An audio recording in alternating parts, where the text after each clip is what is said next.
Olá, começa agora mais um episódio do Macro Review, o podcast de economia do C6 Bank. Nosso tema de hoje é a situação das contas externas brasileiras, que piorou no último ano.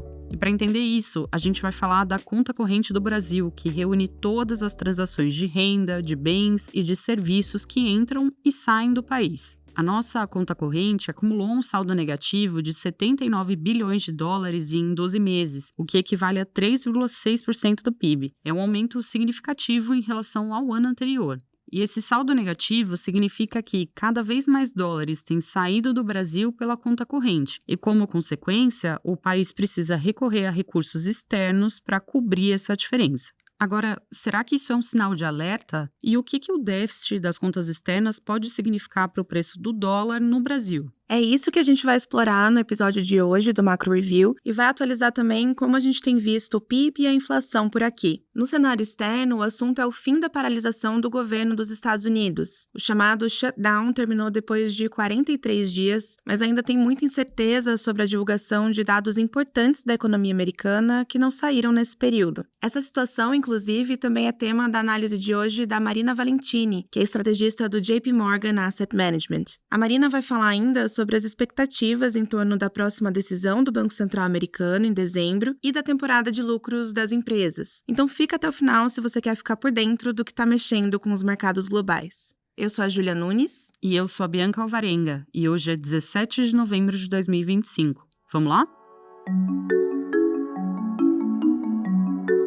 O dólar ficou mais barato em 2025. A moeda americana chegou a atingir R$ 5,27 na semana passada, que é o menor valor em mais de um ano. Essa desvalorização de cerca de 15% frente ao real, ela reflete principalmente a incerteza na economia dos Estados Unidos e os recentes cortes de juros pelo Banco Central americano, que reduziram a atratividade do dólar no mundo. Mas no Brasil, alguns fundamentos apontam para a direção oposta. A gente tem uma série de fatores que, na verdade, podem fazer esse movimento perder força em 2026. A gente cita aqui o endividamento público elevado e a piora das contas externas, que é justamente o tema que a gente vai explorar nesse episódio. Entender o saldo em conta corrente de um país é importante para medir o quanto ele depende de capital estrangeiro. E aí, a gente consegue ver também o quanto ele pode ser afetado por mudanças no cenário econômico global ou por algumas decisões de investidores. Então vamos lá para a explicação. Olha, a conta corrente reúne as principais transações entre a economia de um país e o resto do mundo, isso envolvendo governos, empresas e pessoas físicas. E ela é diferente da conta financeira, que registra fluxos de capitais. De um lado, a conta corrente registra o que o país ganha ou gasta com o exterior nas atividades da economia real. Então a gente está falando aqui de exportações, de importações, de turismo, serviços de tecnologia e até lucros de aplicações globais.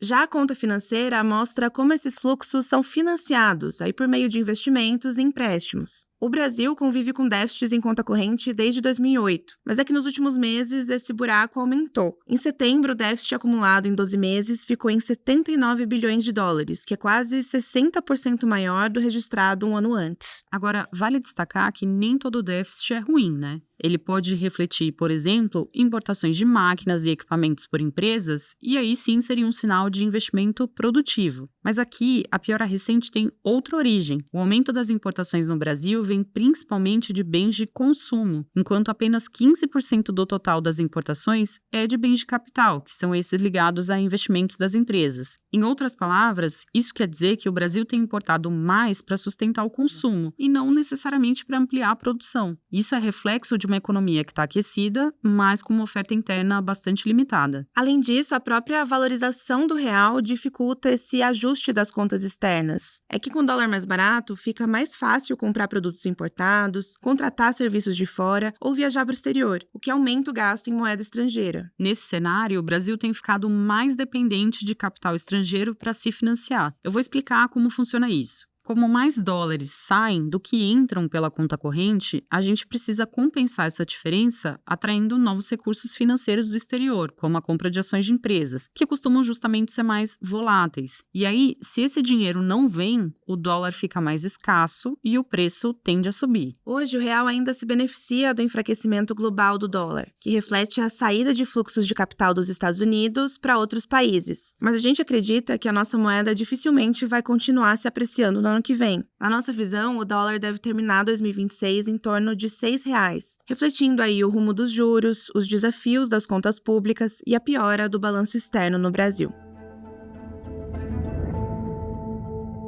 Agora a gente muda um pouco de assunto para atualizar a situação da economia brasileira, que continuou desacelerando e pode ter ficado ligeiramente no vermelho no terceiro trimestre desse ano. Segundo nossos cálculos, o PIB encolheu 0,1% no período. Mas apesar de o quadro geral não ter sido tão bom, os números dos setores produtivos ainda sugerem algum fôlego. Um dos destaques é o setor de serviços, que cresceu 0,9% no terceiro trimestre. E essa resiliência das áreas ligadas ao consumo é sinal de que a economia não está caminhando para um esfriamento total. A gente sabe que os juros elevados e o aperto do crédito, eles tiveram peso para o resultado do PIB no terceiro trimestre, mas a tendência é de melhora nos próximos meses. A gente acredita que o crescimento em 2025 vai ser de 2%.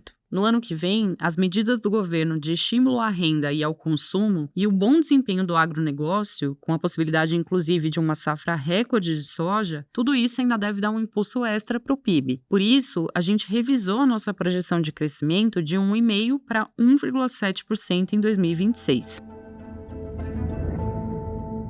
E agora a gente vai falar também de inflação para atualizar como o Banco Central e a gente aqui do C6 Bank tem visto o comportamento dos preços no Brasil. A ata da última reunião do Comitê de Política Monetária, o Copom, ela trouxe mais clareza sobre como a autoridade está enxergando esse cenário. Além da ligeira melhora nas projeções de inflação para os próximos anos, o Banco Central esclareceu que já tem nos seus cálculos uma estimativa do impacto do projeto de isenção do imposto de renda. Esse projeto reduz a cobrança de imposto para parte da população, o que no fim das contas pode impulsionar o consumo, então alimentar a inflação. Mas como esse fator já foi incorporado no cálculo, as próximas projeções do BC não devem surpreender para cima por esse motivo. Outro ponto que sugere uma perspectiva melhor para os preços é a própria queda da inflação no presente. O IPCA acumulado em 12 meses foi de 5,2% em setembro para 4,7% em outubro. Diante dessa melhora recente, a gente acredita que o IPCA deve terminar 2025 em 4,5%, que é exatamente o limite de tolerância da meta de inflação. Mas para 2026, a gente ainda enxerga um cenário desafiador. O desemprego baixo e as próprias medidas de estímulo à economia que foram adotadas pelo governo, tudo isso deve manter a inflação aquecida. Na nossa visão, o IPCA vai terminar o ano que vem em 5%, portanto, ainda acima da meta de inflação.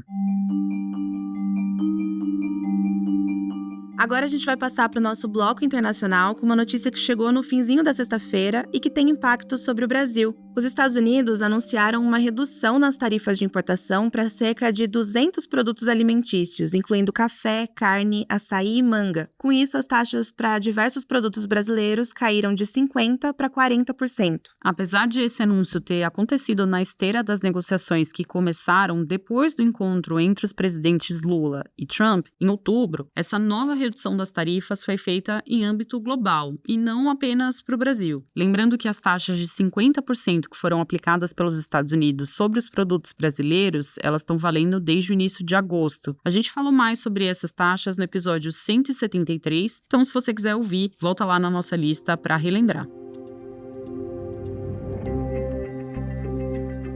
E depois de 43 dias, o Congresso americano chegou a um acordo para encerrar o shutdown mais longo da história. Parte dos serviços públicos dos Estados Unidos estava paralisada por causa da falta de aprovação do orçamento federal. Aí, na semana passada, uma proposta costurada no Senado remediou parcialmente o problema. Os parlamentares concordaram em garantir verba para os serviços públicos até pelo menos o fim de janeiro do ano que vem. Com isso, o pagamento dos salários dos servidores e o funcionamento do governo devem ser normalizados gradualmente nos próximos dias. E assim, o efeito negativo para o crescimento da economia deve se dissipar. As agências do governo ainda estão definindo como elas vão retomar a divulgação de dados econômicos, como os de inflação e de mercado de trabalho. Por causa do shutdown, faz 2 meses que o relatório de emprego dos Estados Unidos não é publicado, o que deixa os analistas e o próprio Federal Reserve, o Banco Central americano, sem esses números importantes para entender como anda o desemprego no país. Os números do Índice de Preços ao Consumidor, o CPI, eles tinham divulgação prevista para a semana passada, mas não saíram. E os números do PCI, que é outro índice importante importante de inflação, eles também estão em falta. O Fed vai se reunir no dia 10 de dezembro para deliberar sobre os juros, e a falta dos dados durante o shutdown é um dos fatores que torna mais difícil prever o que a autoridade vai decidir afinal. E Bianca, quem também falou sobre o shutdown, os impactos dele na economia e as expectativas para as próximas divulgações de dados nos Estados Unidos é a Marina Valentini, estrategista do JP Morgan Asset Management. A gente vai conferir agora o que ela tem a dizer no nosso quadro Mercados Globais. Temos 3 forças que estão mudando a direção do mercado recentemente. E, na verdade, essas são as mesmas 3 forças que temos visto o ano inteiro. Primeiro, mudanças políticas nos Estados Unidos. Muita atenção em notícias e manchetes de política dos Estados Unidos. Número 2, expectativas em relação ao Fed, ao Banco Central dos Estados Unidos e seus próximos cortes de juros. E número 3, esse foco contínuo em inteligência artificial, especialmente agora que a temporada de resultados de lucro das empresas dos Estados Unidos está chegando ao fim. Mas começando nesse primeiro ponto, política, a notícia mais recente é que a paralisação ou o shutdown do governo mais longo da história dos Estados Unidos finalmente terminou. Foram 43 dias, o presidente Trump já assinou aqui um pacote de gastos para financiar o governo até janeiro. E o impacto desse shutdown será sentido sim nos dados, principalmente agora nesse quarto trimestre. Segundo uma agência do governo dos Estados Unidos, o shutdown de 3 semanas deve reduzir o crescimento do quarto trimestre do PIB em 1,5%, mas depois ele deve impulsionar o crescimento do primeiro trimestre do ano que vem em 2,2%, à medida que os gastos federais e gastos do governo se recuperem. E os funcionários federais vão começar a receber pagamento aqui retroativos, mais programas de apoio para as famílias vão ser retomados e também processamento de subsídios que, na verdade, vão demorar um pouco para se normalizar, tiveram atrasos, mas aos poucos o governo vai voltar a funcionar normalmente. Mas o fato mais importante agora para os mercados são os dados econômicos. Agora, com as agências governamentais reabrindo, esperamos em breve um cronograma para essa divulgação de dados econômicos atrasados. O relatório de emprego de setembro pode ser já publicado, mas o relatório de outubro será parcial, contando apenas com a pesquisa de estabelecimentos, uma parte da pesquisa de empregos, porque é mais fácil de coletar dados retroativamente. Isso significa também que não haverá taxa oficial de desemprego para outubro. E a Casa Branca anunciou que tanto os dados de empregos quanto de inflação CPI de outubro provavelmente não serão divulgados, aqui criando uma lacuna em 2 indicadores econômicos bem importantes para o Fed. E para a inflação, vamos ter que esperar para receber possivelmente uma inflação de novembro, mas com menor qualidade dos dados, menos coleção de dados, até porque a paralisação durou até a metade de novembro. E como a gente comentou, esse atraso na divulgação de dados importantes acaba prejudicando o trabalho do Fed, que tenta avaliar os riscos de uma alta do desemprego nos Estados Unidos. A gente vai ouvir agora como a Marina Valentini vê essa situação. Pensando no Fed, a discussão de mais curto prazo, mais recente, continua sendo do Fed mudando um tom aqui para um tom menos dovish, já que as autoridades, os membros do Fed, estão sinalizando mais hesitação em cortar juros. Semana passada, a gente teve muitos membros do Fed fazendo discurso. Ficou claro que o Fed continua bem dividido. Tem alguns membros que são mais hawkish, ou em outras palavras,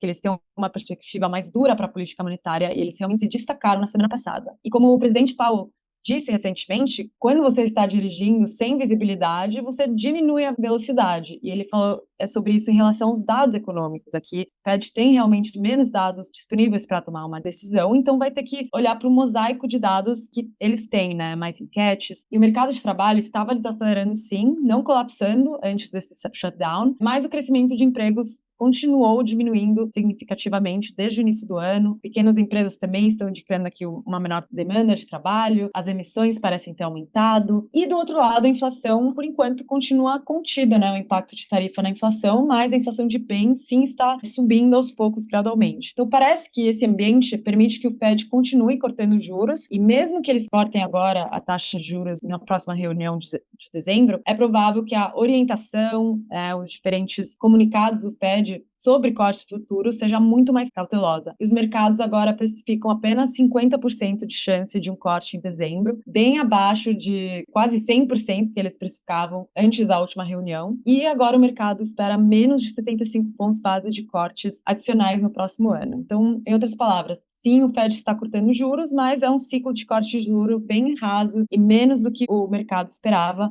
até porque a economia não está em recessão. E o último assunto da Marina de hoje são os resultados que as empresas americanas têm divulgado. Eu já adianto, tá? A notícia é boa. temporada de resultados de lucro está terminando, foi mais um trimestre bem forte, novamente superando as expectativas, e os 85% do S&P 500 já divulgou seus resultados, e com isso os lucros devem crescer quase 13% ano a ano, bem acima dos 7% que estava esperado no início da temporada. A leitura que a gente teve é que, além do setor de tech e o setor financeiro, que continuam sendo de destaque, na verdade, muitos outros setores melhoraram também em resultados de lucro. E apenas 2 dos 11 setores apresentaram queda, né? Esses foram serviços de comunicação e energia. Mas aos poucos a gente está vendo mais amplitude aqui no crescimento dos resultados para outros setores, além de só tech, né? Essa matemática que a gente vem falando muito. Para essa semana, a gente tem que ficar de olho no relatório da empresa Nvidia, né? Que sai dia 19 de novembro. Isso pode ajudar um pouco a restaurar essa confiança no setor de tecnologia após um desempenho fraco nas últimas semanas. E todo o foco aqui do mercado é sobre anúncios de capex dessas grandes empresas para financiar todo esse boom de inteligência artificial. Então, em resumo, os mercados continuam navegando aqui bastante incerteza política, dados atrasados, expectativas em mudanças sobre o Fed, mas a força dos resultados de lucro e esse aumento de oportunidades de investimento que a gente tem em inteligência artificial e em outros setores, né, nos Estados Unidos continuam sendo pontos positivos. Hora da nossa agenda. Eu compartilho agora os dados econômicos que a nossa equipe acompanha nos próximos dias. Na quarta-feira, o Banco Central dos Estados Unidos divulga a ata da reunião de política monetária de outubro. A gente lembra aqui que a última decisão, que foi de um corte de juros, ela teve uma votação dividida. Então, esse documento deve trazer mais clareza sobre as visões dos membros do comitê sobre o cenário econômico e sobre os próximos passos do Fed. Nesse mesmo dia, também tem dados de inflação ao consumidor, o CPI do Reino Unido. A nossa expectativa é de uma inflação ainda elevada por lá. Já na quinta-feira, vão ser divulgados finalmente os dados do relatório de emprego dos Estados Unidos referentes a setembro. A gente falava agora há pouco que os resultados dessa pesquisa tinham sido adiados pelo shutdown, mas eles devem ser olhados de perto agora, tanto pelo Fed quanto pelo mercado. Além disso, na sexta-feira, saem os índices de gerentes de compras, os PMIs de novembro dos Estados Unidos, da zona do euro e do Reino Unido. Eu lembro aqui que esse indicador é, de certa forma, um termômetro da atividade econômica dos países e ele ganha relevância por ser o primeiro a mostrar o desempenho da economia no mês. E por hoje é só. Se você gostou do episódio, segue aqui o podcast para não perder os próximos e também compartilha com quem gosta de entender a economia de um jeito simples.